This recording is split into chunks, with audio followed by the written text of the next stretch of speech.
What makes things visible, ऐसा क्या है जिसके कारण हमको कोई भी चीज दिखता है। तीनों चीज चाहिए।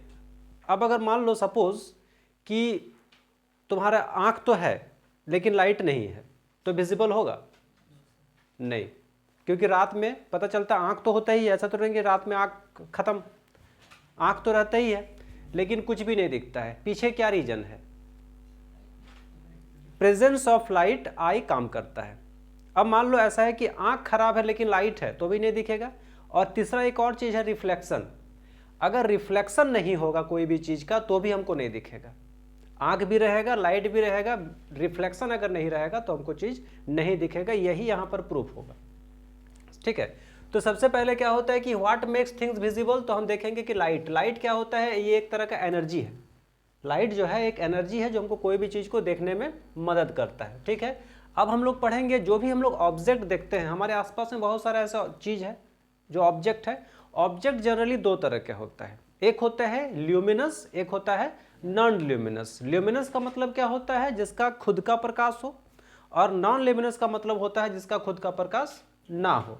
खुद का प्रकाश में दो तरह का चीज होता है, एक होता है नेचुरल और एक होता है आर्टिफिशियल। नेचुरल का मतलब होता है जैसे कि the sun is the main source of light, जो कि नेचुरल है। और अगर हम बात करें आर्टिफिशियल, जैसे कि जल रहा है बल्ब, ठीक है, तो बल्ब क्या है? ये भी एक सोर्स ऑफ लाइट है और एक नॉन ल्यूमिनस ऑब्जेक्ट है। समझ में आ रहा है? उसके बाद सॉरी ल्यूमिनस ऑब्जेक्ट है, नॉन ल्यूमिनस ऑब्जेक्ट है। बल्ब, सन। नेचुरल में क्या आएगा? नेचुरल में आएगा द सन। उसके बाद क्या? फायरफ्लाई, देखा है जुगनू, है ना, वो भी नेचुरल सोर्स ऑफ लाइट है, भले कम है लेकिन है तो लाइट तो है। और अगर हम बात करें आर्टिफिशियल ल्यूमिनस ऑब्जेक्ट का, तो क्या करेंगे? बल्ब, कोई भी बल्ब, चाहे वो CFL हो, LED हो, टॉर्च का बल्ब हो, कोई भी बल्ब हो। अब अगर हम बात करें नॉन ल्यूमिनस का, नॉन ल्यूमिनस का मतलब क्या होता है कि जिसका खुद का प्रकाश नहीं होता है। जैसे कि मून का अपना प्रकाश नहीं होता है, वो सन का प्रकाश से प्रकाशित होता है। हाँ, हम लोग को जो दिखता है ना पूर्णिमा के दिन पूरा चांद का रोशनी, लाइट आ रहा है, एक्चुअली वो चांद का रोशनी नहीं है, वो रिफ्लेक्शन है। किसका रिफ्लेक्शन है? द सन का। ठीक है, अब जैसे दरवाजा, ये चेयर, ये सब क्या है? नॉन ल्यूमिनस है, फिर भी दिख रहा है। क्यों दिख रहा है? क्योंकि उसके ऊपर लाइट पड़ रहा है और वो लाइट रिफ्लेक्ट होकर हमारे आंखों तक आ रहा है। अब आंखों का रोल क्या है? आंखों का रोल है कि उसको सेंड करना, किसको?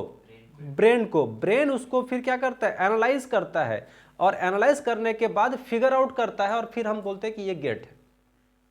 समझ में आ रहा है? तो ये सब चीज हमारे दिमाग में कहीं ना कहीं कॉन्शियस और सब कॉन्शियस माइंड में बैठा हुआ है, क्योंकि हमको पता है कि वो डोर है। ऐसा मान लो कोई ऐसा चीज जो तुमको सडनली दिख जाए, अब तुम उसको नहीं जानते हो, तो उसको पहचान पाओगे? क्यों? दिमाग तो वही है, आंख भी वही है, लाइट भी वही है, रिफ्लेक्शन भी वही है, लेकिन नहीं पता चल रहा कि वो कौन है। तो इसका मतलब क्या है कि उसका इमेज हमारे ब्रेन में नहीं है। कोई भी चीज का ब्रेन में इमेज होना जरूरी है, तभी उसको पहचान पाएगा, नहीं तो नहीं पहचान पाएगा। बहुत दिन के बाद तुम्हारा दोस्त आएगा, 20 साल के बाद तुम्हारा दोस्त तुमसे मिलने आएगा, सब कॉन्शियस में तुम्हारा उसका इमेज खत्म हो गया है, तो पहचान पाओगे? नहीं पहचान पाओगे। समझ में आ रहा बात? अब हम लोग चलेंगे, इसको देखो, ये अगर समझ गया ना तो पूरा लेसन समझ में आ जाएगा, यही मेन है। सबसे पहले देखो ये क्या है? ये एक तुम्हारा प्लेन मिरर सरफेस है। दो तरह का सरफेस होता है, एक होता है प्लेन और एक होता है थोड़ा कर्व्ड होता है और कुछ ऐसे रफ। ठीक है, तो अगर हम बात करें प्लेन सरफेस का, क्योंकि सारा रूल्स इसी से बेस्ड है। ठीक है, अगर हम प्लेन सरफेस का बात करें तो देखो इधर से एक जो रे आ रहा है, इधर से एक रे आ रहा है, कहां पर टकरा रहा है? मिरर पे टकरा रहा है। कहां पर स्ट्राइक हो रहा है? मिरर में स्ट्राइक हो रहा है। तो ये जो रे आ रहा है यहां पर, इसको हम लोग क्या बोलते हैं? Incident ray. ठीक है, अब यहां से फिर यहां पर टकराने के बाद बाउंस बैक होके जा रहा है, तो जो बाउंस बैक होने के बाद जो रिटर्निंग रे है उसको क्या बोलेंगे? Reflected ray. समझ में आ गया? दो रे। अब यहां पर देखो एक इमेजिनरी लाइन होता है, यहां पर ये जो एक लाइन है ये क्या होता है? इमेजिनरी लाइन है, जिसको हम लोग बोलते हैं नॉर्मल लाइन। अब अगर इसको हम बीच में, और ये हमेशा देखना कि जो नॉर्मल लाइन होता है ना, ये हमेशा बीच में ही लेना है। ऐसा नहीं कि नॉर्मल लाइन हम यहाँ से यहाँ ऐसे कर दिए, कहीं भी नहीं कर सकते हैं। नॉर्मल लाइन का क्या नियम है कि उसको हमेशा इसके बीच में करना है। अब ये जो नॉर्मल लाइन है, नॉर्मल लाइन मतलब ये जो नॉर्मल लाइन है यहाँ पर, यहाँ से लेके यहाँ तक, ठीक है, इसको क्या बोलते हैं, एंगल ऑफ रिफ्लेक्शन। और अगर हम नॉर्मल लाइन और इंसिडेंट रे के बीच का बात करें तो क्या होगा, एंगल ऑफ इंसिडेंट। चीज समझ में आ रहा है? ये नॉर्मल लाइन है, इसके इधर अगर हम बात करें इंसिडेंट रे और नॉर्मल लाइन के बीच में कौन, एंगल ऑफ इंसिडेंट। अब ये रिफ्लेक्टेड रे और नॉर्मल लाइन के बीच में कौन है, एंगल ऑफ रिफ्लेक्शन। ठीक है, यही सब यहां पर डिफाइन किया हुआ है और यही क्वेश्चन में आता है, जो तुम लोग को इसी में समझ में आ गया है। अगर ऐसा एक तुम लोग बना लोगे पिक्चर तो सारा तो तुम लोग अपने से सॉल्व कर दोगे, बस पिक्चर बनाने आना चाहिए। अब ये समझ में आ गया। अब देखो यहाँ पर अगर हम बीच में एक लाइन खींचे हैं तो यहाँ का जितना एंगल होगा उतना ही एंगल ये भी होगा। तो इस एंगल का हम नाम रख दिए एंगल आई। क्यों? क्योंकि ये क्या है, एंगल ऑफ इंसिडेंट है। तो एंगल आई और यहाँ पर क्या है, एंगल ऑफ रिफ्लेक्शन, तो एंगल आर। तो एंगल आई और एंगल आर दोनों क्या होता है, इक्वल होता है। ये तो प्रूव हो गया। अब यहाँ पर देखो ये जो पॉइंट है, ये जो पॉइंट, सारा चीज यहीं पर हो रहा है। लाइट आ भी रहा है यहीं पर, यहाँ से बाउंस बैक भी यहीं पर हो रहा है और नॉर्मल लाइन भी यहीं पर आ रहा है। तो ये जो पॉइंट है, यानी कि ये जो सेंटर है, इस सेंटर को क्या बोलते हैं, point of incident. Point of incident क्या है, जहां पर तीनों एक ही पॉइंट पर स्ट्राइक हो रहा है। एक स्ट्राइक हो रहा है, एक रिफ्लेक्ट हो रहा है, लेकिन हो रहा है एक ही पॉइंट पे। तो उस पॉइंट को क्या बोलते हैं, पॉइंट ऑफ इंसिडेंट। अब ये वाला जो चीज है जो हम तुम लोग को समझा है वही यहाँ पर लिखा हुआ। इंसिडेंट रे क्या होता है, फॉल्स ऑफ मिरर सरफेस, ये वाला जो मिरर के सरफेस में फॉल्स मतलब क्या, पड़ रहा है। उसके बाद पॉइंट ऑफ इंसिडेंट, ये पॉइंट ऑफ इंसिडेंट क्या है कि ये पॉइंट वर इंसिडेंट रे स्ट्राइक्स, जहां पर ये स्ट्राइक हो रहा है वो हो गया क्या, पॉइंट ऑफ इंसिडेंट। उसके बाद रिफ्लेक्टेड रे क्या होता है, द रे सेंट बैक, ये वाला जो आया और फिर वापस चला गया, तो ये क्या हो गया, रिफ्लेक्टेड रे। अब नॉर्मल लाइन क्या है, नॉर्मल लाइन ये वाला है, क्या है, a line at right angle at the mirror surface, जो कि एक राइट एंगल पे बन रहा है। अगर हम इसको पूरा ले लेते हैं, पूरा अगर इसको हम ले लेते हैं तो यहाँ से अगर हम ऐसे एक ड्रॉ करते हैं तो क्या होगा, 90 डिग्री होगा ना, मतलब सीधा है। उसके बाद क्या है, angle of reflection. Angle of reflection कौन सा है, ये वाला है, जो कि किसके बीच में है, नॉर्मल लाइन और रिफ्लेक्टेड रे के बीच में है। ये नॉर्मल लाइन और रिफ्लेक्टेड रे के बीच में कौन है, एंगल ऑफ रिफ्लेक्शन। उसके बाद क्या है, ये है इंसिडेंट यहाँ पर नहीं लिखे ना, अच्छा ये तो तुम लोग पहले बता ही दिए, ठीक है। अब यहाँ पर क्या है, कुछ लॉ है, रिफ्लेक्शन का कुछ लॉ है। लॉ मतलब क्या होता है, ऐसे तो लॉ का मतलब कानून होता है, लेकिन यहाँ पर कानून नहीं होगा, यहाँ पर होगा नियम, ठीक है। मतलब रिफ्लेक्शन का नियम क्या है, सबसे पहले तो पहला नियम क्या है कि incident ray, reflected ray, normal line all lie in the same plane point of incident. ये पहला रूल है। पहला नियम क्या है कि तीनों मतलब क्या, इंसिडेंट रे, नॉर्मल लाइन और रिफ्लेक्टेड रे, जहां पर पड़ेगा वो क्या हो गया, पॉइंट ऑफ इंसिडेंट होगा, और तीनों एक ही पॉइंट पे आएगा, इधर उधर नहीं हो सकता है। अगर इधर उधर हुआ तो हमको नहीं दिखेगा सामान। समझ में आ रहा है, मतलब ये सारा चीज हम लोग को देखने के लिए, मतलब यहां से लाइट पड़ा, यहां पर मेरा आंख है, तो ही हमको ये चीज दिखेगा। आ रहा है समझ में। दूसरा नियम क्या है कि both have same angle of incident equal to angle of reflection. मतलब यही चीज एंगल आई एंगल आर जो हम तुमको यहां पर समझाए हैं। यहां तक समझ में आ गया। अब इधर आओ, अब देखो कोई भी चीज का इमेज फॉर्मेशन कैसे होता है, इमेज बनता कैसे है। हम लोग अगर मिरर के पास खड़ा हो जाते हैं तो हमको क्या दिखता है, वही है इमेज फॉर्मेशन। क्या दिखता है, सबसे पहले तो virtual and upright. Virtual and upright का मतलब क्या होता है, तुम लोग सब शीशा के सामने खड़ा होता ही है, जनरली दिन भर में 1-2 बार तो होता ही होगा। क्या दिखता है, जैसा तुम हो वैसा ही दिखते हो, कुछ अलग दिखता है क्या, जैसे है, मतलब पैर है नीचे तो आईना में भी क्या दिखेगा, पैर नीचे ही दिखेगा, बाकी ऊपर का दिखेगा। ऐसे करेंगे तो हाथ दिखेगा, ऐसे करेंगे तो हाथ दिखेगा। मतलब वर्चुअल का मतलब क्या होता है कि जो है सेम टू सेम वही अपराइट। उसके बाद क्या है, same as body. Same as body का मतलब कोई भी ऑब्जेक्ट ही ले लो, वो भी तो उसका बॉडी है ना। जो तुम लेके जाओगे, अभी आईना के सामने हम ये मार्कर लेके खड़ा हो जाएंगे तो क्या दिखेगा, मार्कर ही दिखेगा, तो जो है वही दिखेगा और सेम टू सेम दिखेगा। तो उसके बाद क्या है, लेटरली इन्वर्टेड। कभी कभी तुम लोग गौर किया होगा कि कोई कोई मिरर में क्या होता है कि हम ऐसे खड़े हैं और हम यहाँ पर राइट एंगल हाथ उठाएंगे, यहाँ पर पता चला कि मेरा लेफ्ट उठ रहा है, ऐसा प्रतीत होता है। ऐसा कभी ध्यान दिया है? ऐसा होता है ना, तो उसको क्या बोलते हैं, उसको बोलते हैं लेटरली इन्वर्टेड। उसके बाद होता है इरेक्ट। इरेक्ट का मतलब क्या होता है, सीधा। अब जैसे मान लो हम आईना के सामने खड़े हैं तो मेरा इमेज कैसा आएगा, सीधा आएगा। ऐसा थोड़ी कि ऐसे हो जाएगा, हम सीधा खड़े हैं और आईना में ऐसा, ऐसा होता है क्या? नहीं होता है। तो ये भी एक नियम है। उसके बाद same size and same shape, जैसा जितना बड़ा होगा लंबा, चाहे फैट हो, चाहे मतलब ब्रेथ हो, चाहे लेंथ हो, सेम दिखेगा। ये कुछ नियम है। उसके बाद हम लोग को पढ़ना है टाइप्स ऑफ रिफ्लेक्शन। रिफ्लेक्शन जो होता है वो कितने तरह के होते हैं? ये जनरली दो तरह के होते हैं, एक होता है रेगुलर और एक होता है डिफ्यूज्ड। रेगुलर कहाँ पर होता है? रेगुलर होता है प्लेन सरफेस में।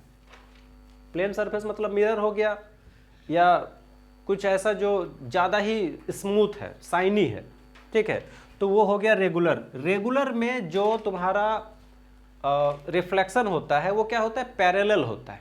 पैरेलल का मतलब क्या होता है कि दोनों समानांतर जाएगा लेकिन मिलेगा नहीं, उसको पैरेलल बोलते हैं। जैसे देखो यहाँ पर ये, इसको समझो, जैसे ये जिस तरह से ऐसे आया, सीधा आया, सेम टू सेम ऐसे ही चला गया, ये क्या हो गया, पैरेलल। जैसे कि रेल लाइन, रेल लाइन देखा है, रेल लाइन कैसा होता है, पैरेलल होता है। किसी भी कोना में जाके वो लोग सटेगा नहीं आपस में, समझ, मतलब अगर सट गया तो फिर ट्रेन कैसे चलेगा, पैरेलल है तब तो, मतलब ऐसे जा रहा है तो ऐसे ही जा रहा है, ऐसा नहीं जाके सट गया आगे जाके, ऐसा नहीं हो सकता, तो उसको बोलते हैं पैरेलल। तो इसका मतलब क्या है कि ये अगर ऐसे आया है, इस तरह से अगर आया है, मतलब ये दोनों में दूरी है, तो ये जब रिफ्लेक्ट होगा तो इसके बीच में दूरी ही रहेगा। ऐसा नहीं कि ये जाए ऐसे करके जाके ये सट गया, जाके ये सट गया, ऐसा नहीं होगा। ये किस में होगा, रेगुलर रिफ्लेक्शन में होगा, समझ में आ रहा है। लेकिन अगर बात करें हम डिफ्यूज्ड रिफ्लेक्शन, तो डिफ्यूज्ड कहाँ होता है, जहां पर रफ स्पेस होता है। रफ स्पेस में क्या होगा कि different rays and various direction. Various direction मतलब क्या होता है कि एक ही डायरेक्शन में नहीं जाएगा, पैरेलल नहीं होगा, मतलब आपस में जाकर सटेगा नहीं, लेकिन फिर भी जैसे मान लो इस तरह से अगर है, अगर रफ सरफेस है, ऐसे ऐसे है ना, इस तरह से आएगा और ये इधर भी जा सकता है, इधर भी जा सकता है, ऐसे भी जा सकता है, जस्ट डिफ्यूज रिफ्लेक्शन में जिसका सरफेस रफ होता है। एग्जाम्पल जैसे दीवार ही ले लो, दीवार तो मतलब ये है ना, स्मूथ है। आईना का देखना, आईना का मतलब वो बहुत ज़्यादा ये होता है, शाइनी होता है, स्मूथ होता है, प्लेन है, ठीक है। तो डिफ्यूज कहाँ होता है, रफ में होता है। बहुत सारा चीज़ रफ है, रफ तो आईना को छोड़कर सब रफ ही है, समझ में आया। उसके बाद देखो यहाँ पर, ये तो हो गया रेगुलर और डिफ्यूज, ये टाइप्स ऑफ रिफ्लेक्शन हो गया। उसके बाद क्या होता है, एक और चीज़ देखना, reflected light can be reflected again. उसके लिए हमको चाहिए 2 से 3 आईना, मिरर, मतलब जैसे इस तरह से एक लगा देते हैं, इस तरह से एक लगा देते हैं, ठीक है। आप बीच में तुम खड़ा हो जाओ तो पता चला है कि तुम्हारा जो फेस है वो फेस भी दिख रहा है और तुम्हारा बैक साइड भी उस आईना में दिख रहा है। ये जनरली सैलून में देखना है ना, तो वो चीज़ वही होता है, reflected light can be reflected again. इसके लिए चाहिए तुमको 2 मिरर, एक फ्रंट में और एक, लेकिन इसको लगाने का तरीका होता है, तो उस मतलब सेम एंगल में लगाना होता है, जिस एंगल में ये है उसी एंगल में इसको लगाना पड़ेगा, तब उसको पूरा देखेगा। तो ये सैलून वाला मतलब अपने हिसाब से एडजस्ट करके लगा लेता है ताकि तुमको अपना फ्रंट भी दिखे और बैक भी दिखे। उसके बाद एक होता है मल्टी रिफ्लेक्शन ऑफ लाइट, जिसको हम लोग बोलते हैं, जिसका यूज करके एक डिवाइस बनता है, जिस डिवाइस को हम लोग बोलते हैं पेरिस्कोप। पेरिस्कोप क्या होता है, तो उसमें मल्टी रिफ्लेक्शन होता है। उस डिवाइस को इसलिए बनाया जाता है कि जैसे मान लो कि हमको हम यहाँ पर खड़े हैं, फॉर एग्जांपल तुम लोग को बता रहा, हम यहाँ पर खड़े हैं और हमको देखना है कि सीढ़ी में कौन है, आईना के मदद से, कैमरा के मदद से नहीं, मिरर के मदद से। अब हम बोलेंगे हम कैमरा लगा देंगे, यहाँ पर स्क्रीन लगा देंगे, लेकिन क्या सब जगह कैमरा लग सकता है, नहीं लग सकता है। तो उस जगह पे हम लोग इसका यूज करते हैं और वो होता है पेरिस्कोप।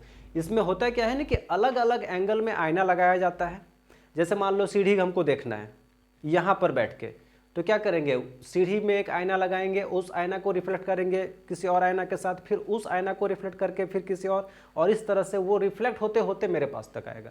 तो ये जो पूरा सिस्टम बनाया जाता है ये एक डिवाइस के द्वारा बनाया जाता है, उस डिवाइस को बोलते हैं पेरिस्कोप, ठीक है। और ये जनरली सबमरीन, बंकर, आर्मी लोग, जैसे मान लो आर्मी लोग अपना एक गुफा में है, ठीक है, गुफा टाइप का होता है ना जहाँ पर वो लोग सेफ रहता है। अब सामने में कोई आ गया है, अब वो बाहर जाके देख नहीं सकता नहीं कि कौन आया है, गया मार दिया उसको। आर्मी का समझ रहे हो ऑपरेशन कैसे होता है, तो वो लोगों को तो छुप के रहना है ना, छुप के रहना और देखना भी है कि कौन है, तो वहाँ पर क्या यूज करेगा, पेरिस्कोप का यूज करेगा। अलग अलग एंगल में लगा हुआ है सब कुछ, समझ, वो अंदर में ही है लेकिन उसको सामने का चीज़, बाहर का चीज़ दिख जाएगा, तो वो वहाँ पर यूज होता है पेरिस्कोप का, ठीक है।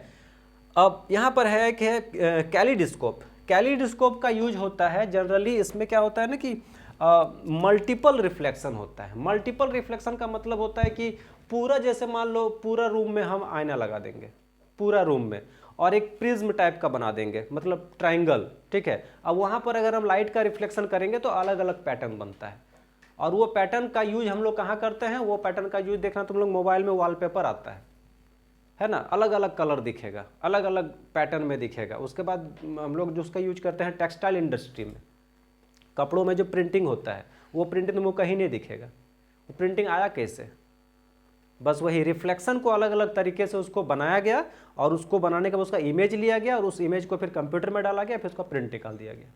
अलग अलग तरीके का तुमको मिलेगा कलर ऑप्शन। कैसे बना वो सब, अभी जो ग्राफिक्स बन रहा है, डिज़ाइन बन रहा है कंप्यूटर में, तरह तरह का डिज़ाइन कैसे आया, वो सब किसी आदमी का कल्पना थोड़ी है, वो सब रिफ्लेक्शन का कमाल है जो पिक्चर में कैद हो गया और फिर उसको कंप्यूटर में डाल के और अलग अलग तरीके से बनाया गया, ठीक है। यहाँ तक समझ में आ गया। उसके बाद क्या है, अब हम लोग को पढ़ना है सनलाइट। अभी तक हम लोग सिर्फ पढ़ रहे थे रिफ्लेक्शन।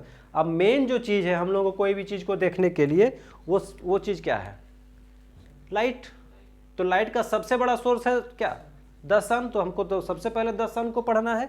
द सन क्या होता है कि splitting of the white light into 7 colours on passing through a transparent prism. Prism में हो सकता है या वाटर भी हो सकता है, ग्लास भी हो सकता है, is called dispersion of light. Generally जो सूरज का प्रकाश होता है वो हमको लगता है कि व्हाइट है। धूप कैसा होता है, धूप 7 कलर का तो नहीं होता है, 1 कलर का होता है जो व्हाइट दिखता है। लेकिन उसको अगर हम एक प्रिज्म में देखें, प्रिज्म में देखने का तरीका क्या होता है, प्रिज्म का वो तुम ग्लास में बना सकते हो या पानी में बना सकते हो, उसको घर में भी तुम लोग कर सकते हो। एक बॉल ले लेना, कटोरी, कोई बड़ा सा बॉल ले लेना, उसमें क्या करना है ना कि एक उसके अंदर में एक ग्लास रख देना, मिरर रख देना, और वो जो रिफ्लेक्ट होगा ना, वो रिफ्लेक्ट जहाँ पर पड़ेगा वहाँ पर कोई एक वाइट सरफेस का कोई पेपर या कुछ भी रख देना। अब सूरज का प्रकाश उसमें जैसे ही पड़ेगा वो बाउंस बैक होगा, और बाउंस बैक होके उस पेपर में देखना 7 कलर दिखेगा। और ये जो 7 कलर होता है ना, यही जनरली 7 ही कलर होता है टोटल, और उस कलर में कलर मिलाकर अलग अलग कलर बनाया जाता है। नेचुरली हम लोग का 7 ही कलर है, जो नेचुरली हम लोग को कभी कभी रेनबो में दिख जाता है। जब बारिश होता है, देखा है गांव घर में बहुत ज़्यादा दिख जाता है ये, है ना। जैसे ही बारिश होता है, बारिश खत्म होने के बाद देखना आसमान में इस तरह से एक, जिसको हम लोग हिंदी में इंद्रधनुष कहते हैं, वो 7 कलर का होता है। तो कैसे हुआ, वो प्रिज्म है। प्रिज्म कहाँ पर है, पानी पे पड़ा सूरज का प्रकाश, और वो जाके आसमान में रिफ्लेक्ट हुआ और वो हम लोग को दिख जाता है। तो तुम लोग घर में भी कर सकते हो। तो ये जो व्हाइट कलर है सनलाइट का, जो व्हाइट कलर है, ये 7 कलर में जो स्प्लिट हो रहा है, बंट रहा है। स्प्लिट का मतलब क्या, बंटना। जो बंट रहा है, इस प्रोसेस को बोलते हैं डिस्पर्सन, ठीक है। और इसके लिए चाहिए क्या, प्रिज्म। और प्रिज्म या तो वाटर का यूज कर सकते हो या तो ग्लास का यूज कर सकते हो। और वो जनरली 7 कलर जो होता है वो ये है, short form VIBGYOR। R for red, O for orange, Y for yellow, G for green, B for blue, I for Indigo, और V फॉर वायलेट, वैगनी।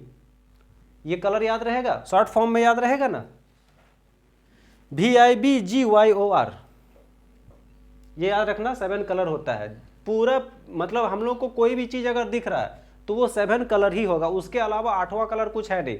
और अगर 8वां कलर है तो 2 कलर को मिलाकर तीसरा कलर बनाया गया है। आजकल कंप्यूटर का ज़माना है, कंप्यूटर में बहुत सारा चीज़ होता है। अब तुम व्हाइट के साथ येलो मिला दोगे तीसरा कलर बन जाएगा, लेकिन बेसिक कलर तो 2 ही है ना, क्या मतलब जो मिला है। ऐसे तो बेसिक कलर 7 है, लेकिन मान लो अगर हम येलो और व्हाइट को मिला देते हैं तो जो तीसरा कलर बनेगा वो तो 3rd कलर होगा, लेकिन बेसिक कलर तो 2 ही है, येलो और व्हाइट। तो हम लोग जो भी चीज़ देख रहे हैं ना नेचुरली चाहे आर्टिफिशियल, वो जनरली 7 कलर ही हो सकता है, 7 कलर का ही कॉम्बिनेशन है, इसमें ब्लैक का ही नहीं है ना। ये समझ में आ गया। अब हम लोग का पढ़ना है जो मेन है सबसे इंपॉर्टेंट, वो है आई, आँख। आँख के बारे में थोड़ा सा हम लोग समझ लेते हैं। आँख क्या है? एक सेंस ऑर्गन है जो हम लोग बचपन से पढ़ते आ रहे हैं। इसका अगर हम स्ट्रक्चर का बात करें तो सबसे पहले आँख जो है वो सबसे पहले जो है वो होता है कॉर्निया। कॉर्निया के बाद कॉर्निया क्या होता है? तो कॉर्निया ट्रांसपेरेंट होता है, पारदर्शी होता है। उसके बाद होता है आइरिस। आइरिस जो होता है वो मस्क्यूलर होता है, मतलब वो मांसपेशी के साथ जुड़ा हुआ होता है, मोटा मोटा नहीं होता है लेकिन होता है, वो मांसपेशी के साथ जुड़ा होता है। और यही आइरिस के अंदर का जो कलर होता है वो कलर डिफाइन करता है कि तुम्हारा आँख का कलर कैसा होता है। किसी किसी का आँख देखना भूरा दिखता है, किसी किसी का आँख थोड़ा सा ग्रीन दिखता है, किसी किसी का ब्लैक दिखता है, कलर चेंज होता है ना, किसी किसी का हल्का ब्लू दिखता है। ऐसा आदमी मिले को अभी? नीला, थोड़ा सा आँख नीला होगा, वो लोग देखने में और अट्रैक्टिव होता है। किसी किसी का थोड़ा ब्राउन जैसा होता है। हम लोग का कैसा ब्लैक है, जो जो घूम रहा है ना ब्लैक है ये। तो ये क्या है? ये है आइरिस, ठीक है। उसके बाद मतलब देखो ये मतलब नंबरिंग से बता रहे हैं कि किसके बाद क्या। सबसे पहले क्या है? कॉर्निया, उसके बाद क्या है? आइरिस, उसके बाद क्या है? प्यूपिल, उसके बाद क्या है? लेंस, और लेंस के पीछे कौन है? रेटिना। और वही रेटिना हम लोग का पूरा स्क्रीन बन के बैठा है अंदर में, वहीं पर सब कैद हो रहा है। हम लोग जो भी चीज़ देख रहे हैं वो कहाँ जा रहा है? स्क्रीन। स्क्रीन कौन है? रेटिना। और वो जो रेटिना है वो तुम्हारा रेटिना जो है वो नर्व्स के साथ जुड़ा हुआ है। कौन सा? नर्व्स। और वही नर्व्स जो है ट्रांसमिट होता है, मतलब ट्रांसमिट का मतलब क्या होता है? संचार भेजना, संचारित होता है किसके साथ? ब्रेन के साथ। और वो जो नर्व होता है, जो सेल होता है, वो नर्व्स को हम लोग क्या बोलते हैं? ऑप्टिक नर्व्स बोलते हैं। और वो ऑप्टिक नर्व्स का काम क्या है? इमेज को फॉर्म करना, आइडेंटिफाई करना नहीं, इमेज को फॉर्म करना। और इमेज को फॉर्म करने के बाद फिर कहाँ जाता है? ब्रेन के पास जाता है। ब्रेन उसको आइडेंटिफाई करता है। आइडेंटिफाई करने में उसको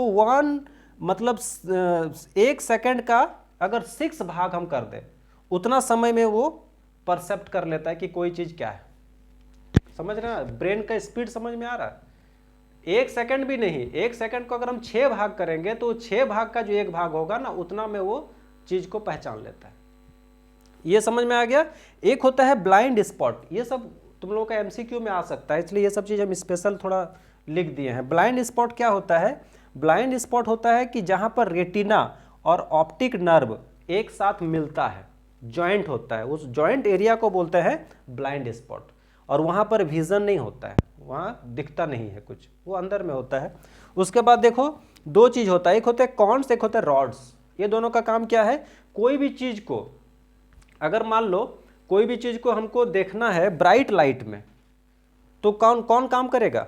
कॉन्स। और अगर हमको कोई चीज़ देखना है डिम लाइट में, हल्का रोशनी में देखना है, मान लो हम पढ़ते हैं तो पढ़ने के लिए हमको क्या चाहिए? हैलोजन चाहिए। रूम में हम लोग हैलोजन लगाते हैं क्या? नहीं। हम लोग पढ़ने के लिए जनरल कितना लगाते हैं? 10 या 12 वाट का बल्ब लगाते हैं। तो वो क्या हो गया? वो आंखों के लिए वो डिम लाइट हो गया। लेकिन अब मान लो शादी उदी में क्या होता है? चारों तरफ हैलोजन लगा देते हैं। अब उस हैलोजन के सामने हम अगर बुक लेके जाएंगे तो हमको पढ़ने में आसानी होगा कि दिक्कत होगा? दिक्कत होगा। बहुत ज़्यादा लाइट में पढ़ने में दिक्कत होता है, ब्राइट हो जाएगा, आंख तुम्हारा सिकुड़ जाएगा। सूरज का रोशनी को हम लोग डायरेक्ट ऐसे नहीं देख पाते हैं, क्यों? क्योंकि उसका लाइट बहुत ज़्यादा है, और बहुत ज़्यादा लाइट अगर हम देखते हैं तो हमारा आंख क्या होता है? बंद हो जाता है। तो कोई भी चीज़ को देखने के लिए अगर हमको ब्राइट लाइट चाहिए तो कौन सा रोड्स क्या है? ये एक तरह का नर्व है जो तुम्हारे आंखों के अंदर है, और वो डिसाइड करता है कि कौन सा नर्व्स तुमको देना है इस चीज़ को देखने के लिए। अगर लाइट बहुत ज़्यादा है, ब्राइट लाइट है तो कॉन्स काम करेगा, और लाइट अगर कम है तो रॉड्स काम करेगा। ठीक है, अब यहाँ पर है सिलियरी मसल। सिलियरी मसल का काम क्या है? ये लेंस का शेप को बदलता है।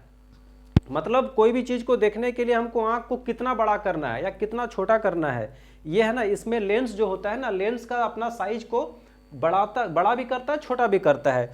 तो उसके लिए कौन सा मसल काम करता है? तो सिलियरी मसल काम करता है। उसके बाद हो गया आईलिड। आईलिड क्या होता है? आईलिड का मतलब होता है डोर ऑफ द आई। जैसे रात होता है दरवाजा बंद कर देते हैं, अब कोई आ नहीं पाएगा, वैसे ही रात होता है हम लोग सो जाते हैं तो आईलिड क्या होता है? बंद हो जाता है। और आईलिड जैसे ही बंद हो जाता है तो क्या हो जाता है? लाइट को ब्लॉक कर देता है। जैसे लाइट ब्लॉक करता है तो आंखों को लगता है कि अब मेरा काम नहीं है। अभी हम लोग सारा अपने आंखों को खोल के रखें, आंख को लग रहा है कि आंख जो है, हम लोग कोई भी चीज़ को देख रहे हैं वो तुरंत कहाँ जा रहा है, कहाँ कहाँ वो ट्रेवल कर रहा है? कार्निया, कार्निया से कहाँ जा रहा है? आइरिस, आइरिस के बाद कहाँ जा रहा है? प्यूपिल, प्यूपिल के बाद कहाँ जा रहा है? लेंस, लेंस के बाद कहाँ जा रहा है? रेटिना, रेटिना के बाद कहाँ जा रहा है? ब्रेन, ब्रेन उसको रीड कर रहा है। रीड करने में कितना समय लग रहा है? 1/6 सेकेंड। ठीक है, उतना समय में वो सब चीज़ पहचान के तुमको बता दे रहा है कि तुम ये चीज़ देखा। अब देखो तुम इतना सारा चीज़ देख रहा है और सब तुम्हारा दिमाग समझ भी रहा है, समझ रहा है ना? तो इसमें इसका मतलब है कि तुम्हारा आंख भी सही है और दिमाग भी सही है। अगर आंख सही है, दिमाग सही नहीं है तो नहीं समझ पाएगा। पता चला कि क्या लिखा, अब यहाँ पर हम उर्दू लिख देंगे, तुमको नहीं समझ में आएगा, क्योंकि उसका चीज़, उसका जो इंटेलिजेंस है, उसका जो नॉलेज है तुम्हारा दिमाग में, उसको आइडेंटिफाई नहीं कर पाएगा ना। आंख तो काम कर रहा है ना तुम्हारा, लेकिन दिमाग भी काम कर रहा है, लेकिन नहीं समझ पाएगा तुम। क्यों? क्योंकि सब कॉन्शियस में उसका इमेज लोड नहीं है। आ रहा समझ में? अब तुमको अगर मान लो इसके अलावा अगर हम तुमको क्लास 12 का कोई चीज़ पढ़ा देंगे तो नहीं समझ में आएगा, क्योंकि वो लोड नहीं है तुम्हारा ब्रेन में, उसका इमेज को। अब देखो यहाँ पर एक और चीज़ है, वीडियो। वीडियो जो होता है, एक्चुअली में वीडियो जो होता है ना, वो ग्रुप ऑफ इमेज ही होता है। ये चीज़ तुम लोग को पता है? कंप्यूटर में तुम लोग इसको पढ़ना कि जो भी वीडियो होता है, वीडियो एक्चुअली में क्या होता है ना, कि वो इमेज जो होता है, फोटो जो होता है ना, फोटो ही होता है, लेकिन वो बहुत स्पीडली पार हो जाता है, इसलिए हमको लगता है कि वो वीडियो है। समझ में आया? तो जनरली हम लोग का जो आँख है ना, वो आँख 24 पिक्चर पर सेकेंड देख के समझ सकता है, इसलिए हम लोग कोई वीडियो देखते हैं तो समझ में आ जाता है। तो वीडियो क्या है? इमेज ही तो है, वो इमेज पार हो रहा है, एक के बाद एक पार हो रहा है। हम लोग सिनेमा देखते हैं तो कैसे देखते हैं, कैसे समझ जाते हैं? वो सब पिक्चर है, और पिक्चर हमारे आंखों के सामने ऐसे क्रॉस कर रहा है, और क्रॉस करने का जो स्पीड है, हम लोग का ब्रेन का स्पीड कितना है? 24 पिक्चर पर सेकंड। एक सेकंड में हम लोग 24 पिक्चर को देख के समझ सकते हैं, ये स्पीड है हमारा ब्रेन का। तो किसी किसी का ये थोड़ा स्पीड कम रहता है और किसी किसी का ज़्यादा रहता है। जिसका कम रहता है उसको हम लोग बोलते हैं ना मंदबुद्धि बच्चा, और इसका थोड़ा ज़्यादा होता है उसको बोलते हैं इंटेलिजेंस बच्चा।